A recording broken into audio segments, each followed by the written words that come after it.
আপনি নিজেকে এত ছোট কেন মনে করছেন? আপনিও আল্লাহর সেই বান্দা, যে বান্দা আমি, যে বান্দা আর 10 জন মানুষ। আল্লাহ পাক আপনাকেও ভালোবাসেন। আল্লাহ পাক অবশ্যই আপনাকে ভালোবাসেন। জীবনের দীর্ঘ সময় পর্যন্ত আপনি আল্লাহকে ডাকেন নাই, আল্লাহ আপনাকে ফেলে দেয় নাই। আল্লাহ আপনাকে খাওয়ান, এখনো পরান, বাঁচিয়ে রেখেছেন। আল্লাহ নিয়ামত দিয়েছেন, আল্লাহ আপনাকে ভালো না বাসলে এমনি করেন? আল্লাহ পাক অপেক্ষা করছেন কবে খালি আপনি আসবেন আল্লাহর কাছে, এসে বলবেন আস্তাগফিরুল্লাহ ওয়া আতুবু ইলাইহি। আল্লাহ পাক অপেক্ষা করে বসে আছেন আপনার জন্য। আপনি কোথায় যাচ্ছেন? ফাইনা তাযহাবুন। আল্লাহ পাক বলেছেন ফাইনা তাযহাবুন, কোথায় যাচ্ছ তোমরা? কোথায় যাচ্ছেন? টাকার পিছনে, বাড়ি গাড়ি, স্ট্যাটাস, স্ত্রী সন্তান, ভোগবিলাসের পিছনে? আল্লাহ অপেক্ষা করছেন আপনার জন্য। আসেন, সেজদা করেন। ওয়াসজুদু ওয়াকতারিব, সেজদা করেন, নিকটবর্তী হন। আল্লাহ আপনার জন্য অপেক্ষা করছেন। যাবেন না আল্লাহর কাছে? আল্লাহ পাক সবাইকে আল্লাহর কাছে ফিরে আসার তৌফিক দান করুন। এটাই হোক আমাদের কাছে আসার গল্প। এটাই হোক আমাদের কিসের গল্প? কাছে আসার গল্প। আমাদের জেনার গল্প দরকার নাই। ওদের কাছে জেনা হচ্ছে কাছে আসার গল্প, যার ব্যাপারে আল্লাহ বলেছেন লা তাকরাবু জিনা। ওর ধারের কাছেও যেও না, আর তারা ওইটাকে বলবে কাছে আসার গল্প। ইন্না লিল্লাহ ওয়া ইন্না ইলাইহি রাজিউন। আল্লাহ পাক আমাদের যুবক যুবতীদেরকে হেদায়েত দান করুন। পিতা মাতাদেরকে পরিবারে অনুশাসন বজায় রাখার তৌফিক দান করুন। আমাদের এই কাজগুলোর প্রতিফল কিন্তু আমাদেরকে ভোগ করতে হবে। আমাদের মেয়েদের, আমাদের ছেলেদের, তাদেরকে আমরা কিভাবে বড় করছি, এটার হিসেব কিন্তু আমাদেরকে চুকিয়ে দিতেই হবে। পিতামাতাদেরকে বলবো সচেতন হয়ে যান। আল্লাহ পাক তৌফিক এনায়েত করুন, আমিন। আর যারা ওই পথে চলে গেছেন তাদের উদ্দেশ্যে একটা কথা বলবো, সেটা হচ্ছে যে এটা একটা মোহ, একটা ভ্রম। বাস্তবতা হচ্ছে যে আপনাকে প্রতিশ্রুতি দিচ্ছে সে আপনাকে অনেক ভালোবাসে, আদতে সে আপনাকে ভালোবাসে না। আদতে সে আপনার অবস্থানকে ভালোবাসে। আপনি আজ হোক আর কাল হোক এটা বুঝতে পারবেন যে সে আপনাকে ভালোবাসে না, আপনার অবস্থানকে ভালোবাসে। আপনার অবস্থান যদি ভালো থাকে সে আপনাকে ভালোবাসবে, অবস্থান ভালো না থাকলে ভালোবাসবে না। একইভাবে আপনি একটা মেয়ের কাছে যে ভোগবিলাস চাচ্ছেন, একটা ছেলে একটা গায়রে মাহরাম মেয়ের সাথে ফ্রি মিক্সিং করলে তার একটাই উদ্দেশ্য থাকে, সে মেয়েটাকে ভোগ করা। সুযোগ পেলেই সে মেয়েটাকে ভোগ করে ফেলবে। আর একইভাবে এই মেয়েও দেখবেন আপনার যতটুকু সামর্থ্য আছে, অর্থবিত্ত যা যা আছে, এটাকে সে ইউজ করার চেষ্টা করছে তার স্বার্থে। বাস্তবিক অর্থে দুজন দুজনকে ভালোবাসে না মোটেই, দুজন দুজনের স্বার্থকে ভালোবাসে। ভালোবাসা আল্লাহর পক্ষ থেকে আসে। কখন আসবে? যখন আপনি হালালের উপর থাকবেন, যখন আপনি বিয়ে করবেন হালালভাবে। অচেনা একটা মেয়ের প্রতি দেখবেন আল্লাহ পাক এমন ডিভাইন একটা লাভ দিয়ে দিবেন, ওয়াজআলা বাইনাকুম মাওয়াদ্দাতা ওয়া রাহমা। আল্লাহ পাক তার পক্ষ থেকে উভয়ের মাঝখানে হৃদ্যতা, ভালোবাসা, মহব্বত দান করবেন। বলেন সুবহানাল্লাহ। এটা ডিভাইন, আল্লাহর পক্ষ থেকে আসবে। ঐশ্বরিক, ঐশাচিক, শয়তানি প্রবৃত্তির দাসত্ব, ভোগবাদী, এগুলো খেয়াল রাখবেন। এতে করে যা হবে, আপনি একবার আপনার ইজ্জত হারায় ফেললে কখনো ফিরে পাবেন না। অদ্ভুত বিষয়। মানে এই বিষয়গুলোকে আমরা কিছু মনেই করি না এখন। আমরা কিন্তু কিছু মনেই করি না, মনে করি এটা একটা সোশ্যাল কালচার। গার্লফ্রেন্ড বয়ফ্রেন্ড থাকবে, একটা সোশ্যাল কালচার। এভাবে যে কত ছেলে কত মেয়ে, লক্ষ লক্ষ কোটি কোটি নিত্যদিন জেনা করছে, আল্লাহ ভালো জান। আল্লাহ পাক আমাদের যুব সমাজকে হেদায়েত করুন, আমিন। আর যে প্রশান্তির জন্য আপনি তার কাছে যাচ্ছেন সেটা তার কাছে নাই। প্রশান্তি আছে কোরআনের কাছে, প্রশান্তি আছে নবীর সুন্নায়, প্রশান্তি আছে আল্লাহর জন্য সেজদায়। তার আল্লাহর জন্য আল্লাহকে স্মরণ করে আপনি কাঁদবেন, প্রশান্তি পাবেন। আল্লাহর জন্য কিছু কাজ করবেন, তার দিনের কোনো খেদমত করবেন, প্রশান্তি পাবেন। আল্লাহর কোরআনের 10টা আয়াত মুখস্থ করেন, মনে এমন শান্তি আসবে যেটা আপনি কোথাও পাবেন না। আমি চ্যালেঞ্জ করে বলছি আপনাকে, আপনি আল্লাহর কিতাবের আজকে গিয়ে 5টা আয়াত মুখস্থ করেন, অর্থটা পড়বেন, কয়েকবার চর্চা করেন, মানুষকে শোনান, আপনি মনে এমন একটা প্রশান্তি পাবেন যেটা পৃথিবীর কোনো জায়গায় পাবেন না। এখানে প্রশান্তি এত এত বেশি মাত্রা আসবে, যার খবর যদি ওই পশ্চিমারা জানতো তাহলে আমার কলিজায় বোম মেরে উড়িয়ে দিত। কথা বুঝতে পারেন নাই? আল্লাহর পথে চললে যে প্রশান্তিটা পাওয়া যায়, এর খবর যদি ইসলামের শত্রুরা জানতো তাহলে মুসলিমদের কলিজায় পারমাণবিক বোমা মারত। তারা জানে না কি প্রশান্তি এখানে পাওয়া যায়। আপনি যে প্রশান্তির জন্য এখানে যাচ্ছেন এটা ওখানে নাই। কোরআনের কাছে আছে, সেজদায় আছে, নামাজে আছে, তাহাজ্জুদে আছে, আল্লাহর জিকিরে আছে। আর নেককার স্ত্রীর কাছে আপনি প্রশান্তি পাবেন। এটা আল্লাহ আপনাকে গিফট দিয়েছেন। আদম আলাইহিস সালামকে আল্লাহ পাক দিয়েছেন না? তার একাকী বোধ হচ্ছিল জান্নাতে, আল্লাহ পাক সঙ্গিনী সৃষ্টি করেছেন। এখানে আপনি প্রশান্তি পাবেন, বাকিগুলো প্রশান্তির উৎস নয়। পরে দেখা যাবে ওখানে ছাকা খেয়েছে, খেয়ে তারপরে মাদক সেবন করবে, তারপরে মিউজিকের কাছে যাবে, তারপরে দেখবেন যে পতিতালয়ে যাচ্ছে, তারপরে হয়তো গুন্ডামি করবে, জীবনটা উচ্ছৃঙ্খল হয়ে গেল। কেউ কেউ আত্মহত্যাও করবে, কারণ হচ্ছে ওই যে শুরুতে একটা মেয়ের সাথে প্রেম করে ছাকা খেয়েছে, ওখানে প্রশান্তি খুঁজেছে, শয়তান এদেরকে নিয়ে খেলেছে, এক পর্যায়ে দুজনের জীবন নষ্ট করে ফেলে দিল। আদতে কি হলো, মুসলিম উম্মাহ থেকে 2টা নক্ষত্র ঝরে গেল। হয়তো ওই যুবককে দিয়ে দিনের কোনো খেদমত হতো, এখন আর হলো না। হয়তো ওই যুবক তার যৌবনকালটা ইবাদত করে কাটাতে পারতো, আরও সে ছায়া ছায়া পেত, আর পেল না। শয়তান সাকসিড, শয়তান জিতে গেল। এই হচ্ছে বাস্তবতা। বাস্তবতা বোঝেন, আল্লাহর কাছে ফিরে আসেন, আল্লাহ আপনার অপেক্ষা করছেন। আসবেন না আল্লাহর কাছে? এটাই হোক আল্লাহর কাছে আমাদের কাছে আসার গল্প। আল্লাহ পাক আমাদেরকে তৌফিক দান করুন, আল্লাহুম্মা আমিন। তো সুন্নতের কথা বলতে গিয়ে আসলাম। নবী সাল্লাল্লাহু আলাইহি ওয়াসাল্লামের সুন্নাহ আমরা যেন আমাদের সামগ্রিক জীবনে পালন করার চেষ্টা করি, আল্লাহ পাক চেষ্টাটা যেন কবুল করেন, আমিন। এরপরে আছে সালাতের কথা, তারপরে আছে আপনার যাকাতের কথা। নিসাব পরিমাণ সম্পত্তি হয়ে গেলেই যাকাত দিতে হবে। এটা নফল কিছু নয়, ফরজ জিনিস। যদি আপনি সামর্থ্যবানদের যাকাতগুলো কালেক্ট করতে পারতেন, কেউ যদি পারত, দেখতেন এই যাকাতের অর্থগুলো দিয়ে এত এত মানে বিগ বিগ প্রজেক্ট করা যেত, যেটা আপনি কল্পনা করতে পারবেন না। এটা কিন্তু নফল কিছু নয়, দিতেই হবে, বাধ্যতামূলক। যাকাত আল্লাহ পাক এই জন্য ফরজ করেছেন যাতে করে সমাজের মধ্যে ধনী এবং গরিবের সাম্য বজায় থাকে। এটা গরিবের হক। যাদের উপর যাকাত ফরজ হয়েছে তারপরেও যাকাত দিচ্ছে না, এদের সম্পত্তিগুলোকে আল্লাহ পাক কিয়ামতের দিন গলাবেন, মানে ধাতুতে পরিণত করে গলাবেন, গলিয়ে কপালে, গালে, পিঠে, চেহারায় লেপটে দিবেন। বলেন নাউজুবিল্লাহ। সূরা তাওবা পড়ে দেখেন, সূরা তাওবার মধ্যে এটা আছে। সম্পত্তি গলানো হবে, গলে একটা সোনা, তামা, ব্রোঞ্জ এগুলো গলালে কেমন হবে? এগুলো উত্তপ্ত করে যদি গায়ে লাগিয়ে দেওয়া হয় কেমন শাস্তি হবে? বলা হবে এটাই সেই তোমার সম্পদ যা তুমি সঞ্চয় করেছিলে, আজকে এটা আযাব ভোগ করো। নাউজুবিল্লাহ।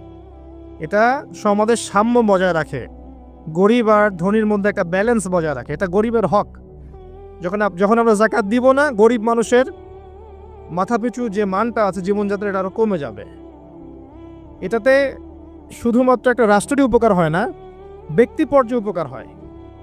যখন ব্যক্তি পর্যায়ে যাকাত চলে যাবে সবার হাতে হাতে, দেখবেন আজকে যে খেতে পারছে না সে কালকে দুবেলা খেতে পারবে ইনশাআল্লাহ। আর অনেক মুসলিম আছি আমরা যারা সালাত পড়ি, যাকাত দেই না, আছি না? যাকাতকে আমরা ফরজই মনে করি না। যদি বলা হয় ইসলামের 5টা পিলার বলেন, বলবে কালিমা, নামাজ, রোজা, হজ, যাকাত। যাকাত সবচেয়ে শেষে, তাই না? যাকাতকে পাঠাইছে সবচেয়ে শেষে, অথচ আল্লাহ বলেছেন কালিমা, তারপরে সালাত, তারপরে যাকাত, তারপরে সওম, তারপরে হজ। যাকাতকে গুরুত্ব দিন, এটা ইসলামিক অর্থনীতির মূল ভিত্তি। যাকাতের উপরে আল্লামা তকি উসমানী শাইখের একটা বই আছে, এই বইটা পড়তে পারেন, অত্যন্ত চমৎকার। যাকাত নিয়ে বিস্তারিত আলোচনা করা হয়েছে এবং যাকাত কিভাবে মানবতার উপকার করবে এটা বলা আছে। আজকে এটা টপিক না, আমি না হলে অনেক লম্বা কথা বলতে পারতাম। আল্লাহ পাক আমাদের সবাইকে যাকাত দেওয়ার তৌফিক দান করুন, আমিন। এরপরে সওমের কথা বলেছেন, সওম ইনশাআল্লাহ সামনে আসবে, আমরা সবাই রাখবো। আল্লাহ পাক আমাদের সবাইকে 30টা সওম, পুরো মাস সওম রাখার তৌফিক দান করুন, আমিন। এবং সওমটা শুধু না খেয়ে থাকার, পিপাসার্ত থাকার নাম নয়, বরং আল্লাহ পাকের যাবতীয় নিষেধ ছেড়ে দেওয়ার নাম কিন্তু সওম। এটা একটা হিজরত, মানে আল্লাহ পাক যত বিষয় নিষেধ করেছেন এগুলোকে ছেড়ে দেওয়ার নাম কিন্তু রোজা বা সওম। শুধু না খেয়ে থাকার নাম সওম নয়। না খেয়ে থেকে কেউ যদি গালি দেয়, গীবত করে, সুদ খায়, জিনা করে, তার কি রোজা হবে? হবে না। আল্লাহ পাকের নিষেধগুলো বর্জন করলে পরে রোজা হবে ইনশাআল্লাহ। এর উদ্দেশ্য কি? তাকওয়া অবলম্বন করা। কুতিবা আলাইকুমুস সিয়াম কামা কুতিবা আলাল্লাযিনা মিন ক্বাবলিকুম লাআল্লাকুম তাত্তাকুন। উদ্দেশ্যটা কি? লাআল্লাকুম তাত্তাকুন। আল্লাহ পাকের নিষেধ না ছাড়লে কি কেউ তাকওয়া অবলম্বন করতে পারবে? অতএব সিয়ামের মূল উদ্দেশ্য কি? তাকওয়া অবলম্বন করা, আল্লাহ পাকের যাবতীয় নিষেধগুলোকে বর্জন করা। আল্লাহ পাক আমাদেরকে সিয়াম রাখার মতো রাখার তৌফিক দান করুন। রমজান মাসে আমরা ইফতার করাবো বেশি বেশি ইনশাআল্লাহ। বেশি বেশি মানুষকে ইফতার করাবেন, বেশি বেশি নফল দান সাদাকা করবেন, যাকাতগুলো দিয়ে দিবেন। রমজান মাসে কিয়ামুল লাইল করবেন, তারাবির নামাজ সুন্দর করে লম্বা করে পড়বেন। রাকাত সংখ্যা নিয়ে ঝগড়া করেন না। আমরা যে কাজগুলো করি ঝগড়াটা বেশি করি। কোয়ালিটি দেখবেন আল্লাহ, কোয়ালিটি, কোয়ান্টিটি না। নামাজটা কেমন কোয়ালিটি সম্পন্ন ছিল। এবং এই রমজান মাসে সবচেয়ে বেস্ট নিয়ামা হচ্ছে কোরআন। এই মাসে কি হয়েছে? কোরআন নাজিল হয়েছে। এই কোরআনকে সময় দিতে হবে। যারা কোরআন তেলাওয়াত করতে জানি না, রমজান মাসে শিখতে হবে। যারা জানেন তারা খতম দিবেন, তেলাওয়াত করবেন, খতম দিবেন। যারা আরও ভালো জানেন তারা গবেষণা করবেন, পুরো কোরআনটা গবেষণা করবেন। পারা যাবেন ইনশাল্লাহ। আল্লাহ পাক সবার আগে আমাকে, অতঃপর আপনাদের সবাইকে তৌফিক দান করুন, আমিন। এবং দিনের জন্য তালিম করবেন, ইমানের আলোচনা করবেন, মসজিদে দার্স দিবেন, ইফতার করাবেন, গরিবদেরকে সাদাকা করবেন, ওষুধ দিবেন, ফিতরা আদায় করবেন। রমজান মাসটাকে একটা ইসলামের ইবাদতের সংস্কৃতি বানিয়ে ফেলবেন।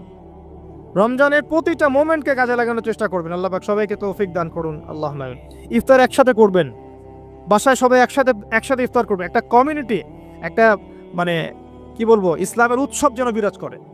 পরিবারের ছোটরা দেখবে যে রমজানে আমরা সবাই একসাথে ইফতার করি। একটা বড় থাল কিনবেন বাসায়, এই বড় থালে খাওয়া কিন্তু সুন্নাত।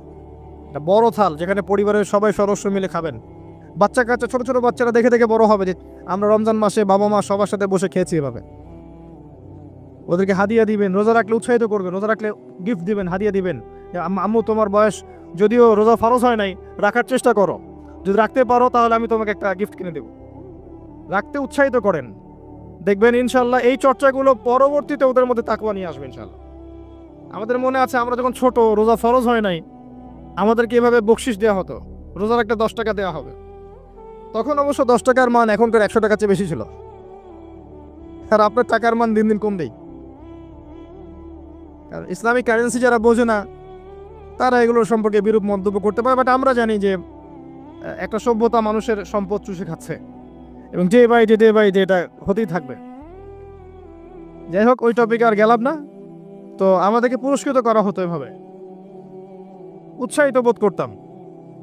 কয়টা রেখেছি? 7টা, তারপরের বছর 10টা, তারপরের বছর 15টা। এভাবে করতে করতে দেখবেন আপনার বাচ্চা রোজা রাখা শিখে যাবে। এবং সওম রাখলে শরীরের কোনো ক্ষতি নাই, উপকার ছাড়া। ক্ষতি আছে?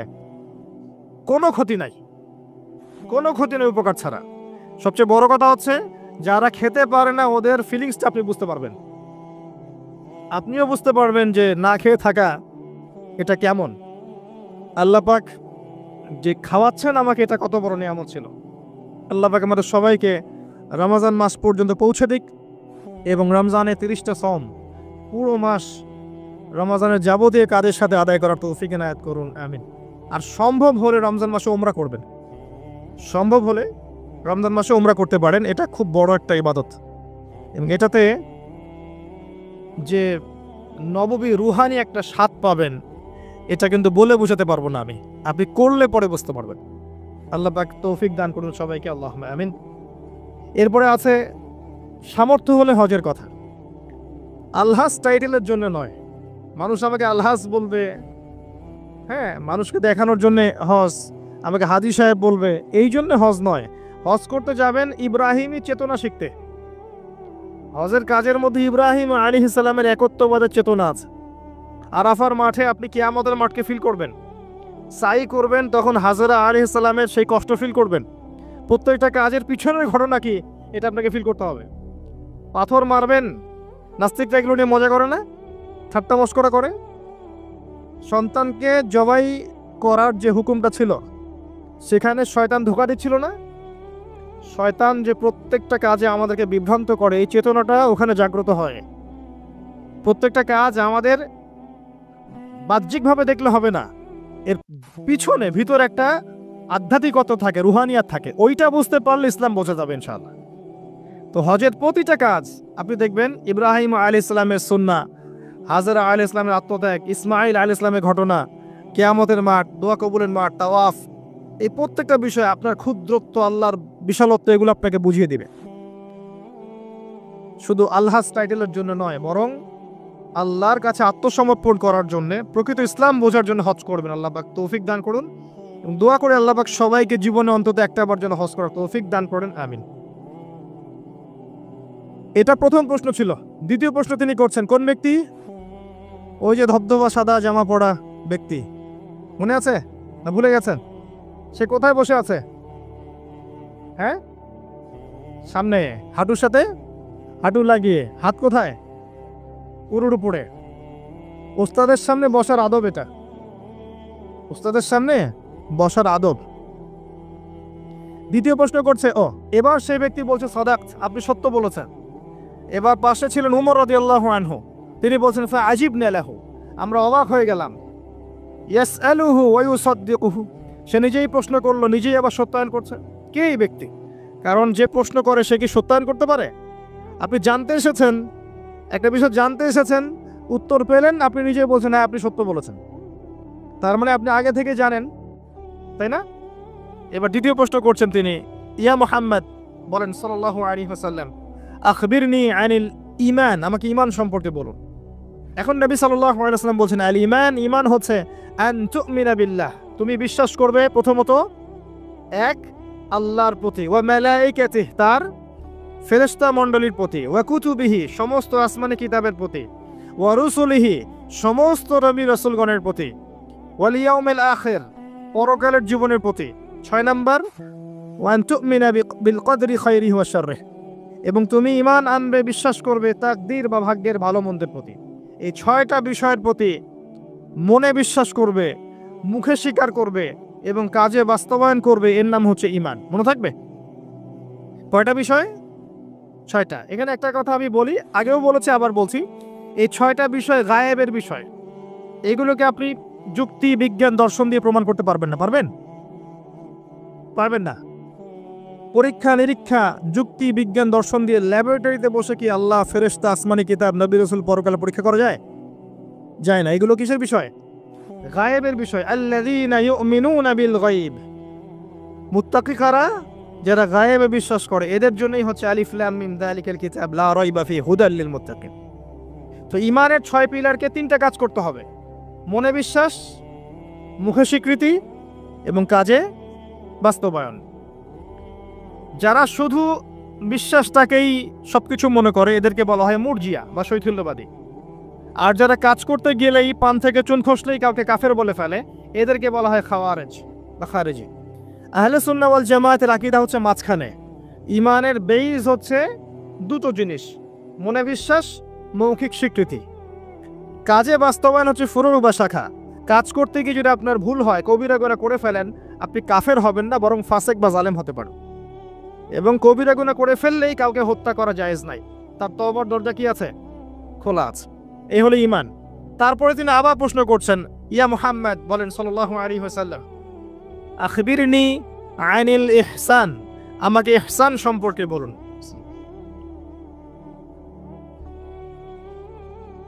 তখন নবী সাল্লাল্লাহু আলাইহি ওয়াসাল্লাম বলছেন, আল ইহসান, ইহসান হচ্ছে আন তা'বুদাল্লাহা কাআন্নাকা তারাহ, তুমি এমন ভাবে আল্লাহর ইবাদত করবে যেন তুমি আল্লাহকে দেখতে পাচ্ছ। কথা বুঝতে পারছেন? খুব ডিফিকাল্ট। কথাটা বলা সহজ, আমল করা খুব ডিফিকাল্ট। তুমি এমন ভাবে আল্লাহর ইবাদত করবে যেন তুমি আল্লাহকে দেখছো। ওয়া ইল্লাম তাকুন তারাহ ফাইন্নাহু ইয়ারাক, যদি তুমি আল্লাহকে দেখতে না পারো তাহলে জেনে রাখবে আল্লাহ তোমাকে দেখছেন। এই কনসিয়াসনেসের নাম হচ্ছে ইহসান, আত্মশুদ্ধি, আল্লাহ কনসিয়াসনেস। যদি কারোর মধ্যে ইহসান থাকে, সে কি পাপ করতে পারবে?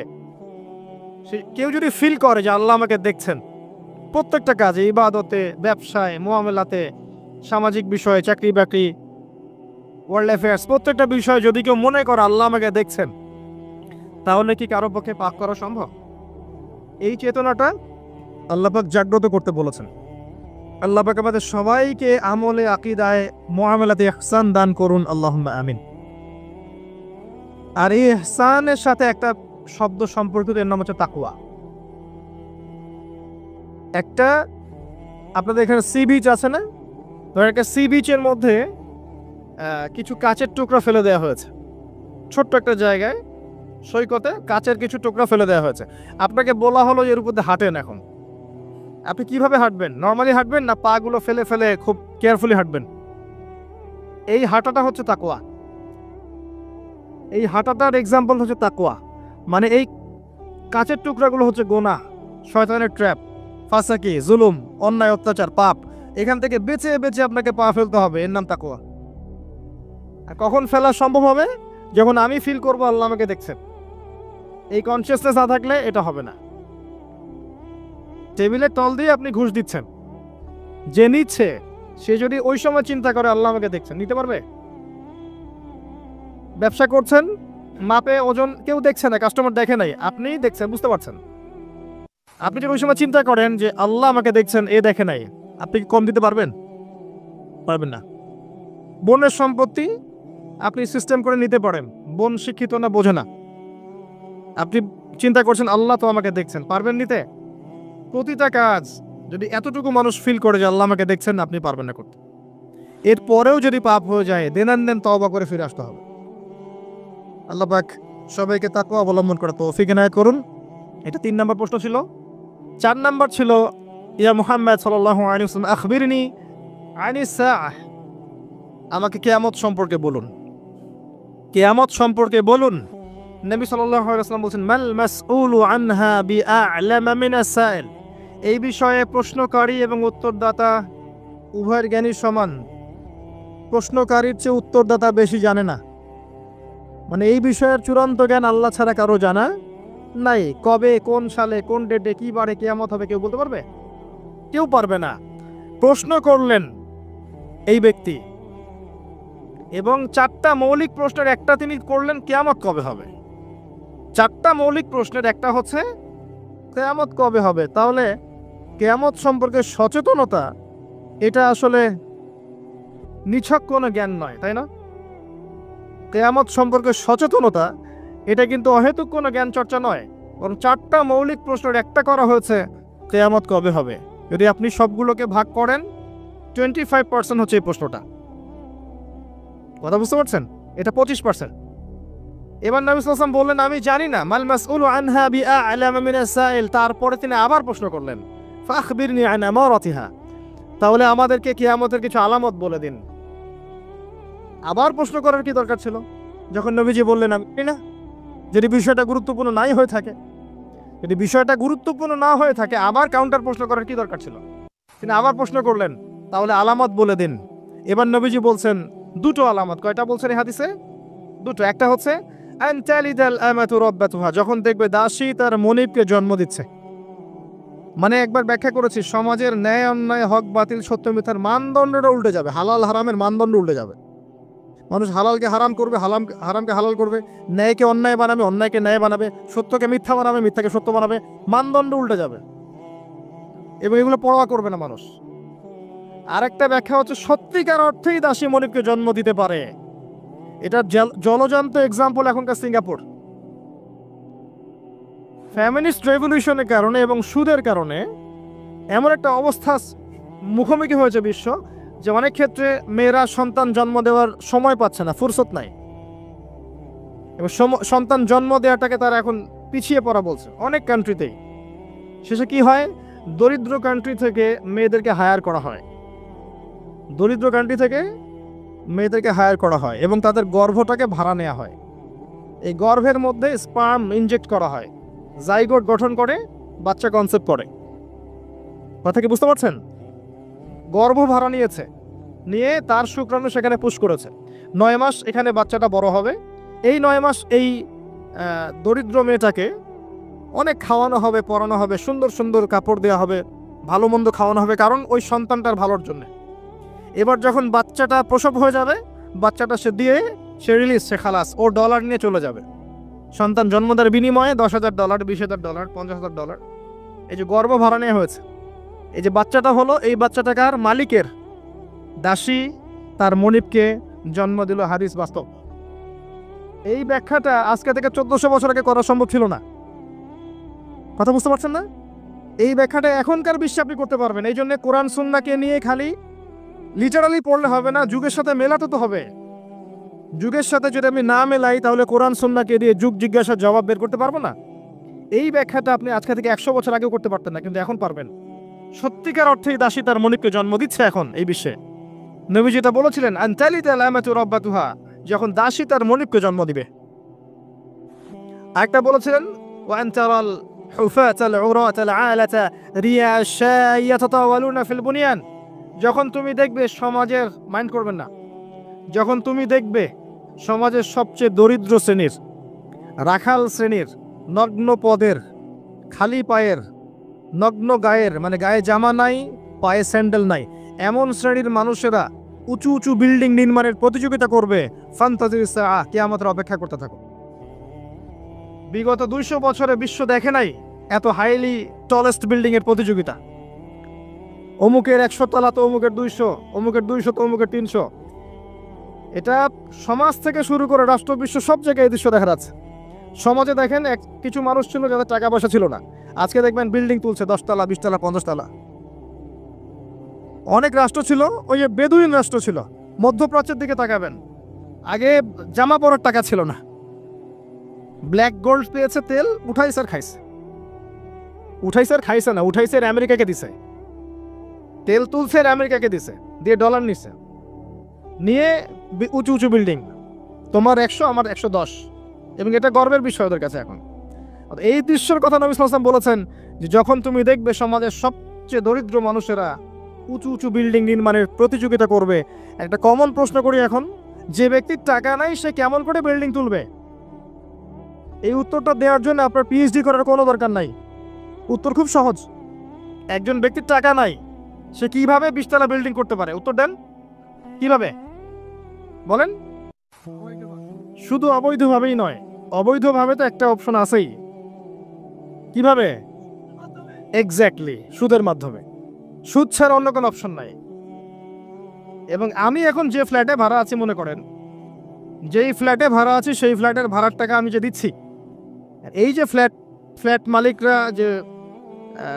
ভাড়াটিয়াদের কাছ থেকে প্রতি মাসে ভাড়া তুলে এই ভাড়ার টাকা থেকে লোন শোধ করছেন ব্যাংকের এখন আমি সুদ খাচ্ছি না আমি নিজেও সুদের সাথে সম্পৃক্ত হয়ে গেলাম তাহলে আমার টাকা দিয়ে সে সুদের ঋণ পরিশোধ করছে এটা সেই যুগ যেই যুগে একটা মানুষও সুদ থেকে বাঁচতে পারবে না ইল্লা মাশাআল্লাহ বাঁচতে পারবে কারা ওই যে ছোট্টখাটো দ্বীপে যারা বাস করে সোসাইটির সাথে কোনো সম্পর্ক নাই ওরা হয়তো পারতে পারে নাগরিক জীবনে কেউ সুদ থেকে বাঁচতে পারবে না এই যুগের কথা নবী সাল্লাল্লাহু আলাইহি ওয়াসাল্লাম হাদিসের মধ্যে বলে গেছেন একটা যুগ আসবে যখন সমাজের প্রায় প্রতিটা মানুষ সুদ খাবে যে খাবে না তার গায়েও এসে সুদের ধুলা লাগবে এটা সেই যুগ অনলি রিবার মধ্য দিয়ে এবং ব্যাংকিং এই সুদের লোনের মধ্য দিয়ে সম্ভব নগ্ন পদের মানুষের বিল্ডিং নির্মাণ করা অন্য কোনো অপশন নাই আরেকটা অপশন হচ্ছে দুর্নীতি করা এবং মানুষের টাকা পয়সা মেরে খাওয়া অবৈধ পথে ন্যায় পথে কোটি কোটি টাকা জমিয়ে পরে এটা করা quite impossible so very difficult এটা সম্ভব না এই যুগের কথা নবীজি বলে গেছেন এই হাদিসের মধ্যে যেখানে মাত্র 2টা আলামত বলেছেন তার মধ্যে একটা হচ্ছে এটা যখন তুমি দেখবে নগ্ন পদের নগ্ন দেহের মানুষেরা উঁচু উঁচু বিল্ডিং নির্মাণ করছে না বরং নির্মাণের প্রতিযোগিতা করছে ভাষাটা বোঝেন নির্মাণ করছে না নির্মাণের প্রতিযোগিতা করছে ইয়াতাতাওয়ালুনা ফিল বুনিয়ান যে কোনো আলেমকে জিজ্ঞাসা করেন ব্যাখ্যা কি এই হলো হাদিস এবার সেই ব্যক্তি উঠে চলে গেল এবং ওমর ইবনুল খাত্তাব তিনি বলছেন ফালাবিসনা মালিয়ান আমরা চুপ করে বসে থাকলাম যেন আমাদের মাথার উপরে কাক বসে আছে পাখি বসে আছে চুপ করে নবীজি করে কথা বলছেন না সাহাবীরা কোনো কথা বলছেন না সেই ব্যক্তি উঠে চলে গেল এবার আল্লাহর রাসূল সাল্লাল্লাহু আলাইহি ওয়াসাল্লাম নিজেই বলছেন ইয়া ওমর হে ওমর রাদিয়াল্লাহু আনহু আতাদরি মানি সাইল তুমি কি জানো এই ব্যক্তি কে ছিল যে সে প্রশ্ন করলো 4টা 5টা তিনি বললেন আল্লাহু ওয়া রাসূলুহু আ'লাম আল্লাহ এবং তার রাসূল ভালো জানেন আমরা জানি না নবী সাল্লাল্লাহু আলাইহি ওয়াসাল্লাম বলেন ইন্নাহু জিবরিল সেই ব্যক্তি ছিল জিবরাইল আলাইহিস সালাম আতাকুম ইউআল্লিমুকুম দীনাকুম তো তিনি এসেছিলেন তোমাদেরকে তোমাদের দ্বীন ইসলাম শেখাতে তিনি এসেছিলেন তোমাদেরকে তোমাদের দ্বীন শেখাতে তাহলে দ্বীনের মৌলিক প্রশ্ন কয়টা পেলাম ইসলাম কাকে বলে ঈমান কাকে বলে ইহসান কাকে বলে কিয়ামত কবে হবে এই একটা হাদিস যথেষ্ট আমাদের হেদায়েতের জন্য এই একটা হাদিস যদি আমরা বুঝে থাকি আমাদের জন্য যথেষ্ট হেদায়েতের জন্য আসেন সামারি করে ফেলি প্রথম থেকে শিখলাম যে আল্লাহর জন্য যখন আসবেন মসজিদে টিপটাপ পরিপাটি হয়ে আসবেন উত্তম পোশাক পরে আসবেন ওস্তাদের কাছে যখন যাবেন জ্ঞান শিখতে আদবের সাথে বসবেন এবং প্রশ্ন করবেন আদবের সাথে। প্রথম প্রশ্ন ইসলাম সম্পর্কে ছিল। তিন ইসলামের বেসিক পিলার কয়টা? 5টা। তাওহীদ, যার মধ্যে আসবে তাওহীদ এবং সুন্নাহ, লা ইলাহা ইল্লাল্লাহ এবং মুহাম্মাদুর রাসূলুল্লাহ। এরপরে আসবে সালাত, 5 ওয়াক্ত সালাত কায়েম করা, তারপরে যাকাত প্রদান করা, রমাদান মাসের সাওম এবং সামর্থ্য হলে হজ। ইসলাম হয়ে গেল। ইসলামই একমাত্র জীবন ব্যবস্থা, এর বাইরে কিছু আছে? কেউ তালাশ করলে কবুল করা যাবে? যাবে না। এটা মেনে নেওয়ার পর আমলে ভুল হলে কি করতে হবে? তওবা করে ফিরে আসতে হবে। আল্লাহ পাক ইনশাআল্লাহ মাফ করে দিবেন। যদি কোনো ব্যক্তি আল্লাহর সাথে শিরিক না করে, কবিরা গুনাহ থেকে দূরে থাকে, আশা করা যায় আল্লাহ পাক তার সমস্ত সগীরা গুনাহ মাফ করে দিবেন ইনশাআল্লাহ। হতাশ হবেন না, আল্লাহ আপনার অপেক্ষায়, তার কাছে ফিরে আসুন। তারপর ঈমান, কয়টা পিলার? 6টা। কয়টা পিলার? 6টা। প্রথমটা কি? আল্লাহ বিশ্বাস, ফেরেশতাগণে বিশ্বাস, নবী রাসূলগণে বিশ্বাস, আসমানি কিতাব সমূহে বিশ্বাস, পরকালের জীবনে বিশ্বাস এবং ভাগ্যের ভালো মন্দে বিশ্বাস। এই 6টাকে কি করব? মনে বিশ্বাস করব, মুখে স্বীকার করব, আর কাজে বাস্তবায়ন করব। কাজে বাস্তবায়ন করতে গিয়ে যদি ভুল হয়ে যায় তখন কি করবেন? কাফের হয়ে যাবে? সে তওবা করে ফিরে আসার সুযোগ আছে। এরপরের ইহসান কাকে বলে? ইসলাম পালন করতে গিয়ে এমনভাবে করা, আল্লাহর ইবাদতটা এমনভাবে করা যেন আমি আল্লাহকে দেখছি, আল্লাহকে হাজির নাজির মনে করে কাজ করা। আর যদি আমি আল্লাহকে দেখতে না পাই, মনের মধ্যে চেতনা থাকবে কি? আল্লাহ আমাকে দেখছেন। তারপরে কনসিয়াসনেস, সময় কম, কিয়ামত কবে হবে।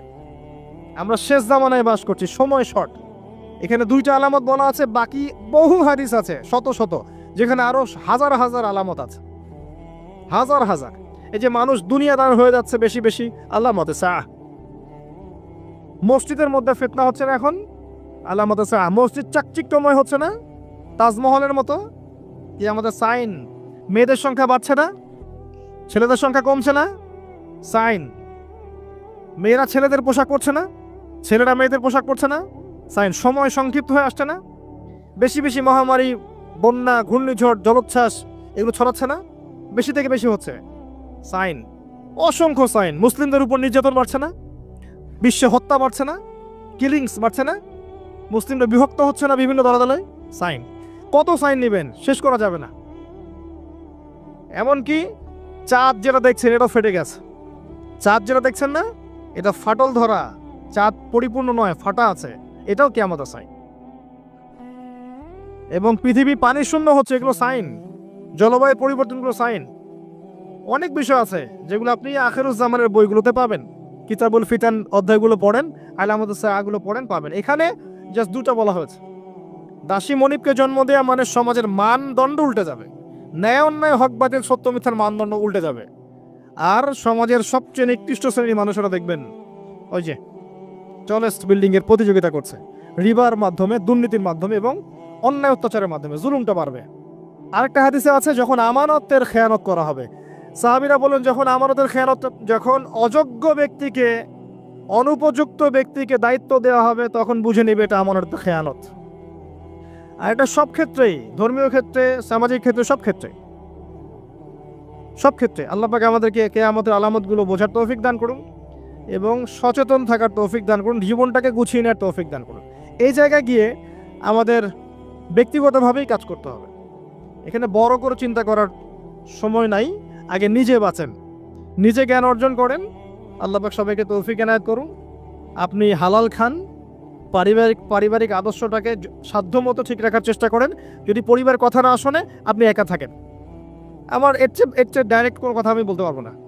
পরিবার যদি দাওয়াত দিতে দিতে কথা না শোনে এক পর্যায়ে, আপনি একা থাকেন, তাও ভালো। সম্পর্ক রাখেন, আত্মীয়তা সম্পর্ক বজায় রাখেন, একা একা চলেন। কারণ ফিতনায় আপনি ডুবে থাকলে ওরা আপনাকে ফিতনায় টেনে নিয়ে আসবে।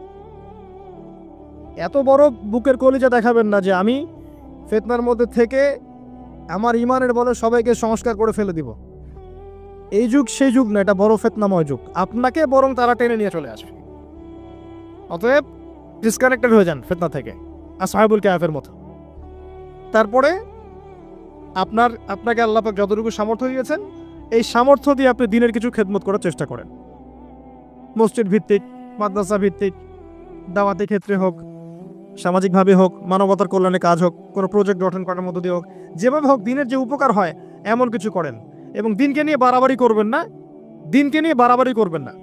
অমুসলিমদের উপরে দিনটাকে জোর করে চাপিয়ে দেওয়ার চেষ্টা করবেন না। ইসলামকে নিয়ে এমন কোনো কাজে লিপ্ত হবেন না যাতে ইসলামের জন্য পরিবেশটা আরো ঘোলাটে হয়ে যায়। ইসলাম উগ্রতা শেখায় নাই আমাদেরকে। ইসলাম শিখিয়েছে যদি মাজলুম হই তখন জুলুমের প্রতিবাদ করা, এর বেশি ইসলাম কিছু শেখাচ্ছে না। এখন ইসলামকে কেন্দ্র করে এমন কিছু করতে যাবেন না যাতে করে উল্টা ইসলামের ক্ষতি হয়ে যায়। এবং ইসলামের শত্রুরা চায় যে মুসলিমরা এমন কিছু করুক যাতে করে তারা আমাদেরকে দমন করে আরও সুযোগ পেয়ে যায়। অতএব ব্যক্তিগত জীবনটাকে গোছান, পরিবারটা গোছান, আপনার রিজিকের ব্যবস্থাটা হালাল করেন, সাধ্যমতো দিনের কল্যাণ করার চেষ্টা করেন এবং অন্যের উপকারে কাজ করেন, কারো ক্ষতি করতে যায় না। আল্লাহ পাক আমাদের সবাইকে দিনের মৌলিক বিষয়গুলোর দিকে ফোকাস করার তৌফিক দান করুন।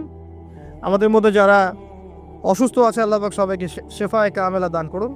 আমি দোয়া করছি যুব সমাজের জন্য আল্লাহ পাক যুবক ভাইদেরকে হেদায়েত করুন। আগামী প্রজন্মের যে বাচ্চারা আমাদের গড়ে উঠছে এদেরকে ইসলামী শিক্ষায় শিক্ষিত করার তৌফিক আল্লাহ পাক দান করুন। আমাদের পরিবারের মধ্যে আল্লাহ পাক শান্তি দান করুন, পরিপূর্ণ ইসলাম পালন করা তৌফিক দান করুন, পরিপূর্ণ ঈমান লালন করা তৌফিক দান করুন। আল্লাহ পাক আমাদের মধ্যে যারা মারা গেছেন সবাইকে আল্লাহ পাক মাফ করে দিন, তাদের কবরের শাস্তি আল্লাহ পাক মাফ করে দিন। আমাদের সবাইকে আমাদের জানমাল, সময়, শ্রম এগুলোর বিনিময়ে এগুলোকে কাজে লাগিয়ে দ্বীন ইসলামের খেদমত করার তৌফিক আল্লাহ পাক আমাদের সবাইকে দান করুন। আল্লাহ পাক প্রত্যেক সালাতের জন্য মসজিদে যাওয়ার জন্য উত্তম পোশাক পরতে বলেছেন। সাধ্যমতো আপনার সামর্থ্যের সেরা পোশাকটা পরতে বলেছেন, কারণ নামাজের মধ্য দিয়ে আপনি আল্লাহর সাথে সাক্ষাৎ করতে যাচ্ছেন। এগুলো আমরা খেয়াল রাখি না। নবী সাল্লাল্লাহু আলাইহি ওয়াসাল্লাম এমন একজন মানুষ ছিলেন যার কাছে সফরে গেলেও তার কাছে চিরুনি থাকতো, আতর থাকতো,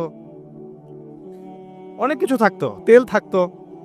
ওই সময়ে টিপটাপ পরিপাটি থাকার জন্য যা যা প্রয়োজন ছিল এগুলো নবী সাল্লাল্লাহু আলাইহি ওয়াসাল্লামের কাছে থাকতো। তো ওই ব্যক্তি মসজিদে প্রবেশ করলেন সবচেয়ে উত্তম পোশাক পরে। এখান থেকে একটা শিক্ষা আছে, আমরা যখন মসজিদে যাব আমাদের উচিত হবে আপনার সামর্থ্যের সেরা পোশাকটা পরা। পারা যাবে ইনশাআল্লাহ?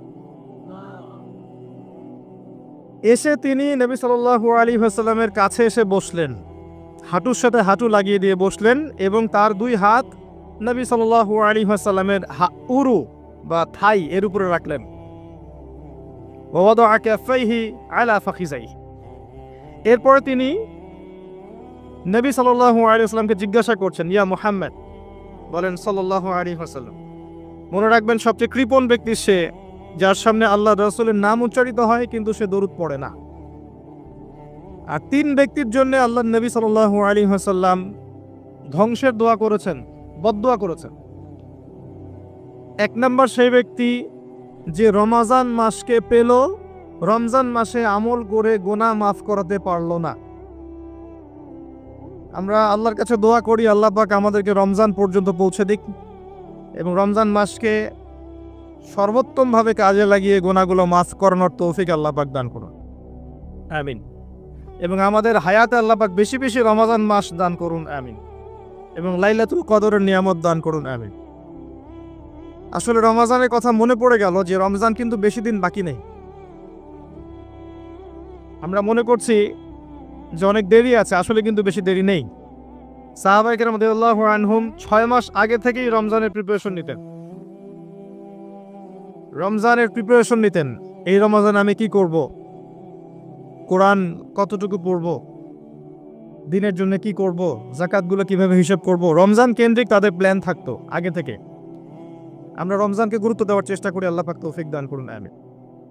এক নম্বর ব্যক্তি যে রমজান মাসকে পেল, রমজান মাসকে পেয়েও ইবাদত করে তার গুনাহ মাফ করাতে পারলো না। 2 নম্বর ব্যক্তি যার অধীনে পিতা মাতা আছে, যারা বৃদ্ধ, পিতা মাতা দুজনেই আছে অথবা পিতা আছে অথবা মাতা, দুজনের একজন, তাদেরকে পেয়ে তাদের খেদমত করে জান্নাত লাভ করতে পারলো না, এই ব্যক্তির জন্য ধ্বংস। নবীজি বলেছেন আমিন। আর তৃতীয় ব্যক্তি যার সামনে রাসূলুল্লাহ সাল্লাল্লাহু আলাইহি ওয়াসাল্লামের নাম উচ্চারিত হয়েছে কিন্তু সে তার নাম শুনে দরুদ শরীফ পড়েনি, তার জন্য ধ্বংস। যখনই আপনার সামনে মুহাম্মদ নামটা উচ্চারিত হবে কমপক্ষে সাল্লাল্লাহু আলাইহি ওয়াসাল্লাম অবশ্যই পড়বেন। একবার দরুদ শরীফ পড়লে 10টা নেকি হয়, 10টা গুনাহ মাফ হয়ে যায়। আল্লাহ পাক 10 বার আপনার প্রতি রহম করবেন, আপনার মর্যাদা আল্লাহ পাক 10 গুণ বাড়িয়ে দিবেন। বলেন সুবহানাল্লাহ। তো নবী সাল্লাল্লাহু আলাইহি ওয়াসাল্লাম এর কাছে এই ব্যক্তি এসে তার 2 হাত নবী সাল্লাল্লাহু আলাইহি ওয়াসাল্লামের উরুর উপরে রেখে তাকে জিজ্ঞাসা করছেন, ইয়া মুহাম্মদ সাল্লাল্লাহু আলাইহি ওয়াসাল্লাম আখবিরনি আনিল ইসলাম। হে মুহাম্মদ সাল্লাল্লাহু আলাইহি ওয়াসাল্লাম, আমাকে ইসলাম সম্পর্কে বলুন।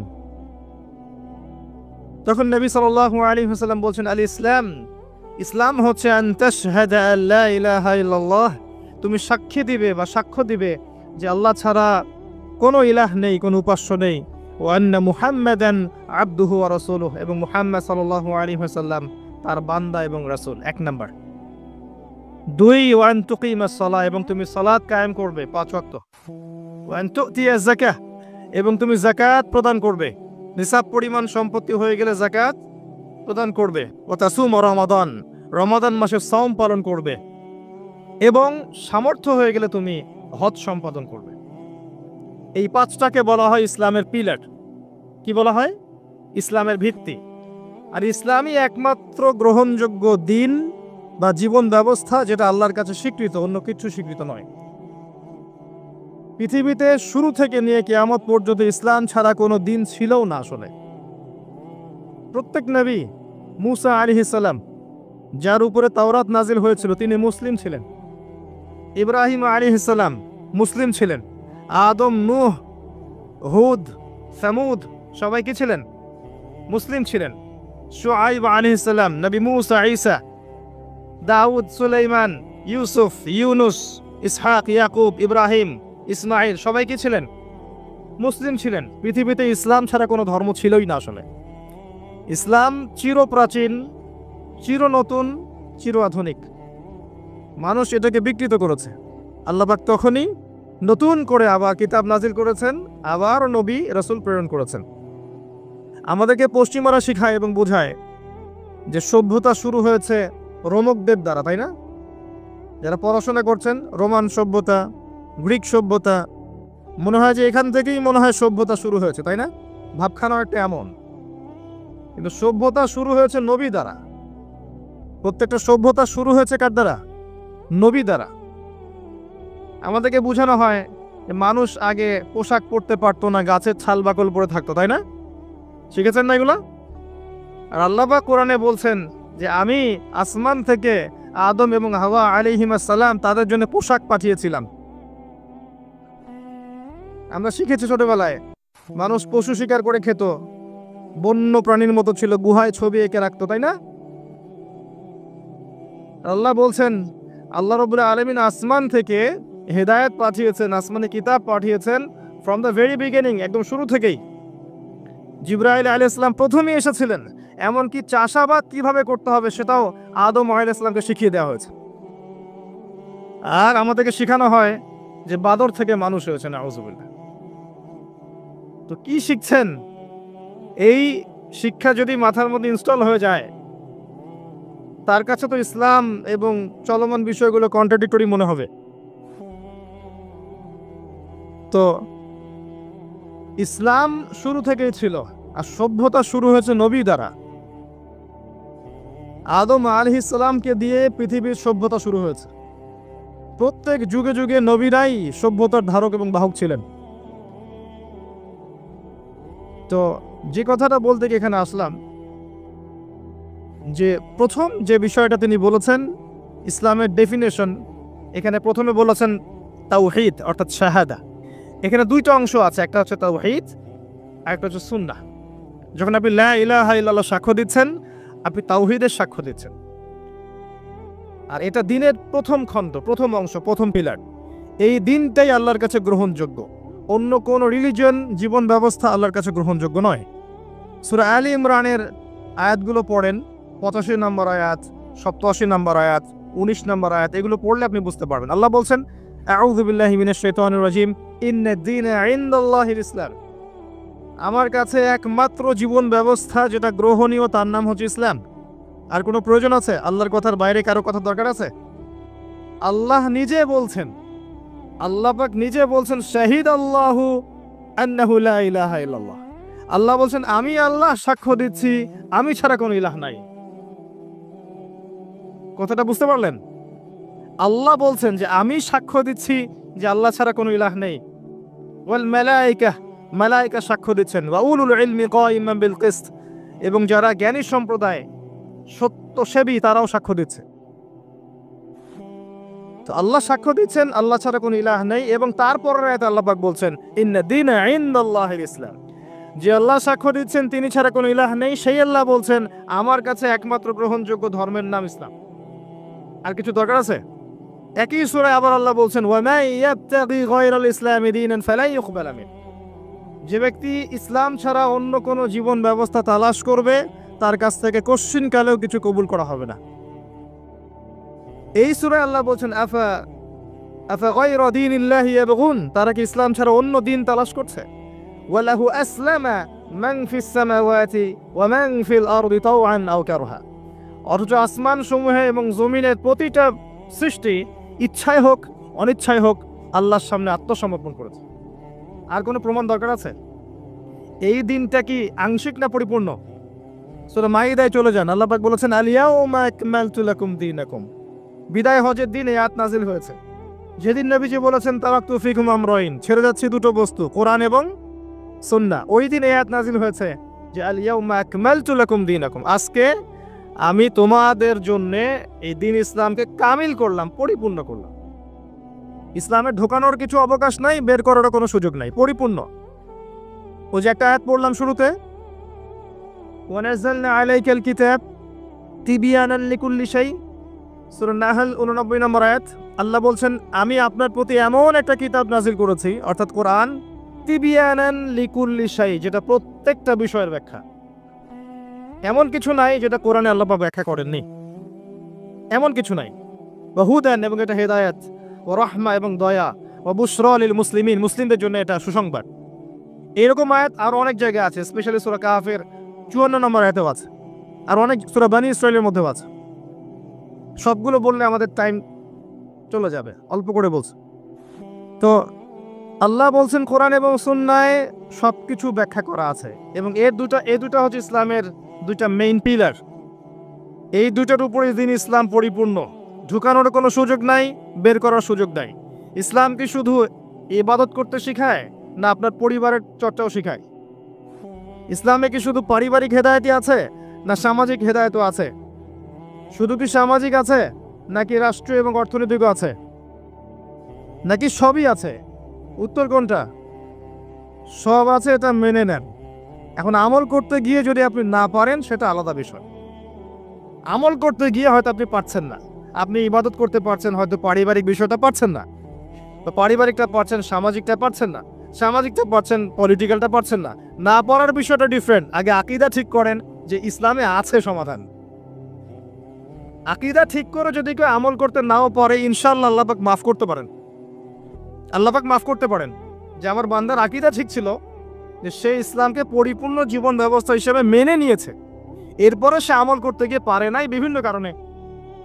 হতেই পারে, সবসময় একরকম সিচুয়েশন থাকে না, তাই না? কিন্তু যদি আকীদাই ঠিক না থাকে, যদি কেউ মনে করে না ইসলামে সবকিছু নাই, এটা এই যুগে চলে না ওই যুগে চলতো, ইসলামের বিধানগুলো সব মৌলবাদী বিধান, এগুলো চলে না ওই যুগে, এই যুগে চলে না ওই যুগে চলতো, এগুলো করতে গেলে আমরা পিছায় পড়বো, আকীদাই যদি গলত থাকে তাহলে তো সমস্যা। তখন কবরে যখন প্রশ্ন করা হবে মা দীনুক, সে বলবে লা আদ্রি লা আদ্রি, তোমার দিন কি? সে বলবে আমি জানি না, আমি জানি না। কারণ দুনিয়াতে ইসলামকে পরিপূর্ণরূপে সে স্বীকার করে নেয়। এখন আমাদের প্রথম কাজ স্বীকার করে নেওয়া যায় ইসলামের সমাধান আছে।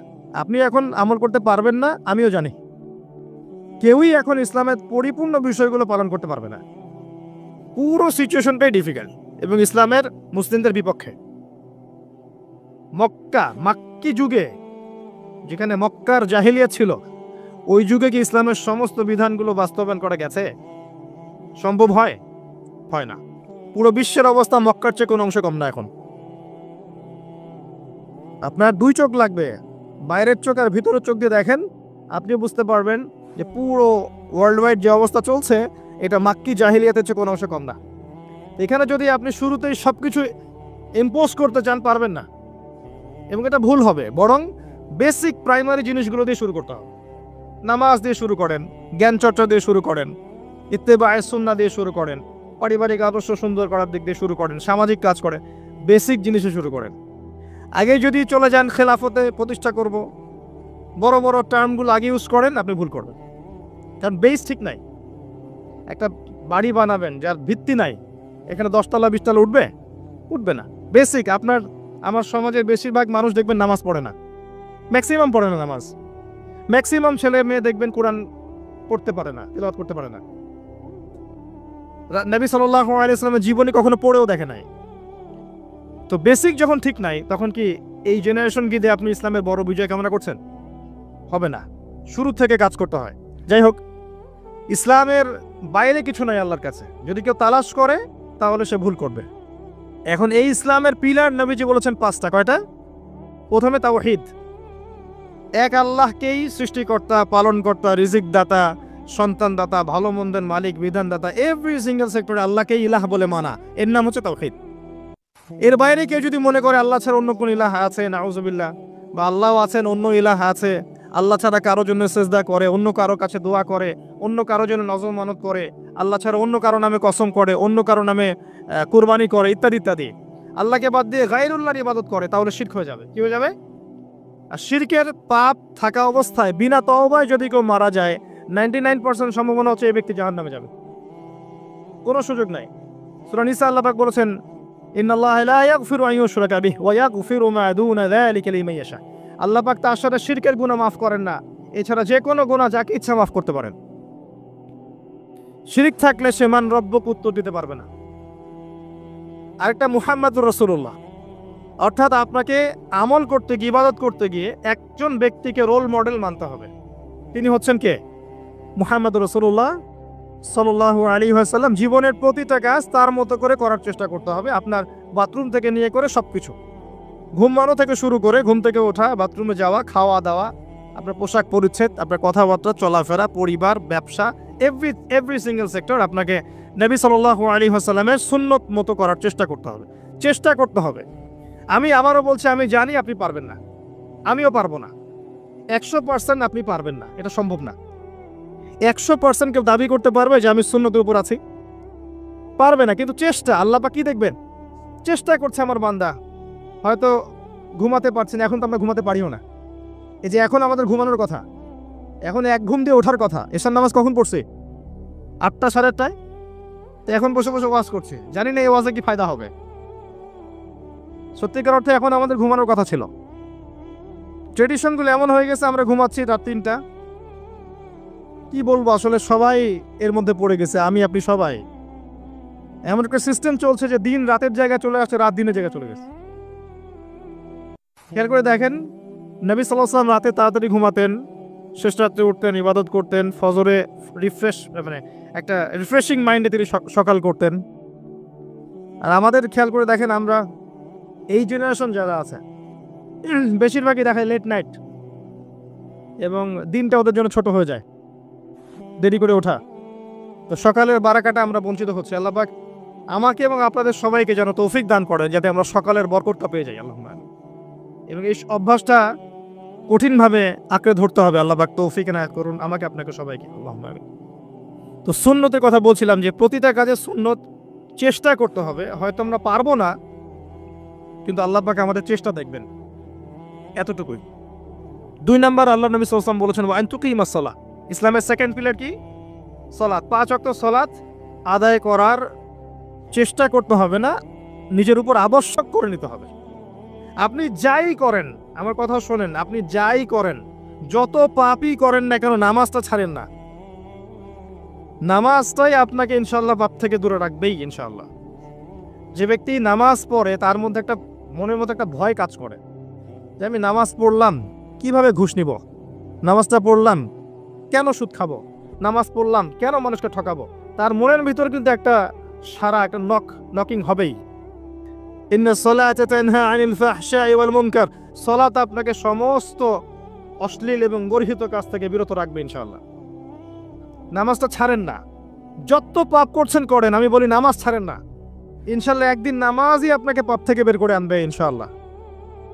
শয়তান আপনাকে হতাশ করতে চাইবে, শয়তান আপনাকে হতাশ করতে চাইবে যে তুই তো গার্লফ্রেন্ডের সাথে কথা বললি, রাতের বেলা পর্ন দেখলি, তুই তো ফ্রি মিক্সিংয়ে আছিস, তুই মাদক দ্রব্য খাচ্ছিস, তুই কাজে ফাঁকি মারিস, তুই ট্যাক্স আদায় করিস নাই, দুর্নীতি করছিস, তুই আবার নামাজ পড়বি কেন? শয়তান আপনাকে এগুলো বোঝাবে কিন্তু যে নামাজ তো আমার সময় পায় না, আমি তো অনেক পাপী মানুষ। এই ধোকায় পা দিবেন না। আপনি নামাজ কন্টিনিউ করতে থাকেন, ইনশাল্লাহ আল্লাহ পাক আপনাকে পাপ থেকে বের করে আনবেন ইনশাল্লাহ। ওই নামাজটা যদি ছেড়ে দেন তাহলে আর কোনো হাতিয়ার বাকি থাকবে না। আর আপনি যত পাপ করেন না কেন মায়ুস হবেন না, মন ছোট করবেন না। আপনার একটা সেজদা, যে সেজদা আপনি চোখের পানি ঢেলে দিয়েছেন আল্লাহর কাছে, যে আল্লাহ আমার ভুলগুলো তুমি মাফ করে দাও, আমার তওবা তুমি কবুল করো, ইনশাল্লাহ দেখবেন ওই একটা সেজদা যদি কবুল হয়ে যায় আল্লাহ পাক আপনার সব গুনাহ মাফ করে দিবেন ইনশাল্লাহ। হতাশ হবেন না। শয়তান হতাশ করতে চাইবে মানুষকে, শয়তান মানুষকে হতাশ করতে চাইবে। এমনকি আপনার যদি পাহাড়ের পরিমাণ ঋণ থাকে, ওই ঋণ শোধ করার ব্যবস্থা আল্লাহ পাক করে দিবেন ইনশাআল্লাহ তাআলা। হতাশ হবেন না, নামাজ ছাড়েন না। আর আমি একটা কথা বারবার বলেছি, আবারও বলছি যে চলমান যে 3G 4G নামাজগুলো চলছে এগুলো থেকে নিজেকে দূরে রাখবেন। সব এখন ডিজিটাল, নামাজও ডিজিটাল। দেখা যায় যে 5 মিনিটের মধ্যে 4 রাকাত নামাজ শেষ মাশাআল্লাহ। ইমাম সাহেব যদি 10 মিনিট পড়ায় দেয় তাহলে তো তার চাকরি নট। বোঝেন না এত তারা, আমার সময় নাই, আমরা ব্যস্ত মানুষ, এত সময় লাগে নামাজ পড়তে? ইমাম সাহেবকে বলছে, কমিটি ইমাম সাহেবকে চার্জ করছে, অথচ ইমামের উচিত তাদেরকে চার্জ করা। উল্টে গেছে এখন আর কি। ওইদিকে আসবো আমি। দাসী তার মনিবকে জন্ম দিবে, মানে সমাজের ন্যায় অন্যায় ভালো মন্দ হক বাতিলের মানদণ্ড উল্টে যাবে। দাসী কখনো মনিবকে জন্ম দেয়? মানদণ্ড উল্টে যাবে। আসেন রিল্যাক্সে নামাজ পড়বেন ইনশাআল্লাহ। আল্লাহ পাক তৌফিক দান করুন। নামাজের মধ্যে যা পড়ছেন এটাকে বোঝার চেষ্টা করতে হবে অর্থটা, তখন দেখবেন নামাজে মনোযোগ বাড়বে ইনশাআল্লাহ। তার আগে অজুটাকে ভালো করে করবেন, তাড়াহুড়া করে অজু করবেন না, রিল্যাক্সে অজু করেন, অজুর অঙ্গগুলোকে সুন্দর করে ধরুন। অজু পরিষ্কার হয় না, এই জন্য নামাজে মনোযোগ থাকে না। আর একটা বদভ্যাস আমারও আছে, আপনাদের সবারও আছে আমি জানি, অজুতে আমরা যে পরিমাণ পানি খরচ করি এই পরিমাণ পানি দিয়ে নবী সাল্লাল্লাহু আলাইহি ওয়াসাল্লাম গোসল করতেন। হ্যাঁ, আর আপনার মাথায় যত চুল আছে তার চেয়ে বেশি চুল ছিল নবী সাল্লাল্লাহু আলাইহি ওয়াসাল্লামের মাথায়। আপনার দুজন তিনজনের মাথায় যত চুল আছে তার চেয়ে বেশি চুল ছিল নবী সাল্লাল্লাহু আলাইহি ওয়াসাল্লামের মাথায়। তারপরেও তিনি অল্প পানি দিয়ে গোসল করে ফেলতেন। আর আমাদের দেখবেন জারিমানের জোর যত বেশি, তার ট্যাপের স্পিড তত বেশি। মসজিদে যাবেন দেখবেন জোরে ট্যাপ ছেড়ে দিয়েছে, অজু করতেছে। একজন মানুষের গোসলের পানি দিয়ে একাই অজু করে ফেলল। পানির লেয়ার দিন দিন নেমে যাবে আমাদের এই পাপের কারণে। কুল আরাআইতুম ইন আসবাহা মাউকুম গাওরা, সূরা মুলকের শেষ আয়াত পড়ে দেখেন। বলুন হে নবী, তোমরা যদি কখনো সকালে উঠে দেখো যে পানির স্তর সব নিচে নেমে গেছে, পানি নাই, ফামা ইয়াতিকুম বিমাইন মাইন, কোন সেই সত্তা আছে তোমাদেরকে পানি এনে দিবে, প্রবাহমান পানি? দিন দিন ঢাকা শহর সহ বড় বড় যে সিটিগুলো আছে এগুলোর পানির লেয়ার নিচে নেমে যাচ্ছে। আমাদের অপচয়ের কারণে এমন হচ্ছে। প্রচুর পানি আমরা অজুতে অপচয় করি। গোসল দেখবেন শাওয়ার নিচে, ওই যে আমাদের ডিজিটাল ইয়াজুজ আর মাজুজের বাথরুম যেগুলো আছে, পানি চোষা বাথরুম, মানে 10-20 বালতি পানি দিয়ে শাওয়ার নিয়ে নিবি। হ্যাঁ, আর মহিলা হলে তো কথাই নাই, আরো 10 বালতি এক্সট্রা লাগায়। তো